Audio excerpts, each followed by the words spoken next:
ದೇಶವನ್ನೇ ಬೆಚ್ಚಿ ಬೀಳಿಸಿದ ಪಶ್ಚಿಮ ಬಂಗಾಳದ ಆರ್ಜಿಕರ್ ಮೆಡಿಕಲ್ ಕಾಲೇಜಿನ ವೈದ್ಯ ಮೇಲಿನ ಅತ್ಯಾಚಾರ ಹಾಗೂ ಕೊಲೆ ಪ್ರಕರಣದ ಅಪರಾಧಿ ಸಂಜಯ್ ರಾಯ್ಗೆ ಸ್ಥಳೀಯ ನ್ಯಾಯಾಲಯ ಜೀವಾವಧಿ ಶಿಕ್ಷೆಯನ್ನು ವಿಧಿಸಿದೆ.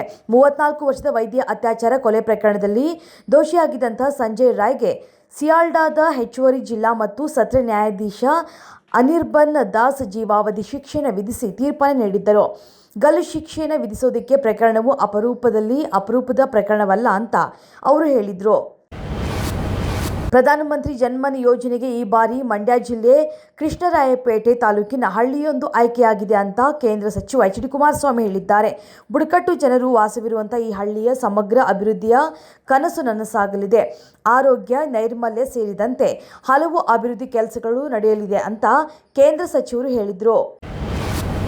ನನಗೆ ಯಾರ ಜೊತೆಯೂ ಭಿನ್ನಾಭಿಪ್ರಾಯವಿಲ್ಲ. ಪಕ್ಷಕ್ಕಾಗಿ ತ್ಯಾಗ ಮಾಡಿಕೊಂಡೇ ಬಂದಿದ್ದೇನೆ ಅಂತ ಡಿಸಿಎಂ ಡಿಕೆ ಶಿವಕುಮಾರ್ ವಿರೋಧಿ ಬಣದ ವಿರುದ್ಧ ಪರೋಕ್ಷ ವಾಗ್ದಾಳಿಯನ್ನು ನಡೆಸಿದ್ರು. ಕಾಂಗ್ರೆಸ್ನಲ್ಲಿ ಯಾವ ಬಂಡಾಯವೂ ಇಲ್ಲ. ಯಾರ ಜೊತೆಯೂ ವೈಯಕ್ತಿಕ ಭಿನ್ನಾಭಿಪ್ರಾಯವಿಲ್ಲ. ನಾನು ಎಲ್ಲವನ್ನೂ ಕೂಡ ಸಮಾನವಾಗಿ ಕಾಣುವ ಅಧ್ಯಕ್ಷ ಸ್ಥಾನದಲ್ಲಿದ್ದು ನನಗೆ ಎಲ್ಲರೂ ಒಂದೇ. ಎಲ್ಲರನ್ನೂ ಕೂಡ ಸರಿಸಮಾನವಾಗಿ ತೆಗೆದುಕೊಂಡು ಹೋಗುವುದು ನನ್ನ ಕರ್ತವ್ಯ ಅಂತ ಹೇಳಿದರು. ಬಿಜೆಪಿ ಜೆಡಿಎಸ್ನ 50 ಶಾಸಕರು ಕಾಂಗ್ರೆಸ್ ಸಂಪರ್ಕದಲ್ಲಿದ್ದಾರೆ ಅಂತ ಸಚಿವ ಪ್ರಿಯಾಂಕ್ ಖರ್ಗೆ ಸ್ಫೋಟಕ ಮಾಹಿತಿ ನೀಡಿದ್ದಾರೆ. ರಾಜ್ಯ ಬಿಜೆಪಿಯಲ್ಲಿ ನಡೀತಾ ಇರುವಂತಹ ಬಣ ಬಡಿದಾಟದ ನಡುವೆ ಪ್ರಿಯಾಂಕ್ ನೀಡಿರುವಂತಹ ಈ ಹೇಳಿಕೆ ಮಹತ್ವವನ್ನು ಪಡೆದುಕೊಂಡಿದೆ. ಯಾವಾಗ ಸೇರ್ಪಡೆ ಆಗುತ್ತಾರೆ ಎಂಬ ಪ್ರಶ್ನೆಗೆ ಉತ್ತರಿಸಿದ ಅವರು, ನಮಗೆ ರಾಹುಕಾಲದ ಬಗ್ಗೆ ನಂಬಿಕೆ ಇಲ್ಲ. ನಮಗೆ ಅವಶ್ಯಕತೆ ಇದ್ದಾಗ ಅವರೆಲ್ಲ ಕಾಂಗ್ರೆಸ್ ಸೇರ್ಪಡೆ ಆಗ್ತಾರೆ. ಸೂಕ್ತ ಸಂದರ್ಭದಲ್ಲಿ ಕಾಂಗ್ರೆಸ್ ಸೇರ್ಪಡೆ ಆಗ್ತಾರೆ ಅಂತ ಸುಳಿವು ನೀಡಿದ್ದಾರೆ.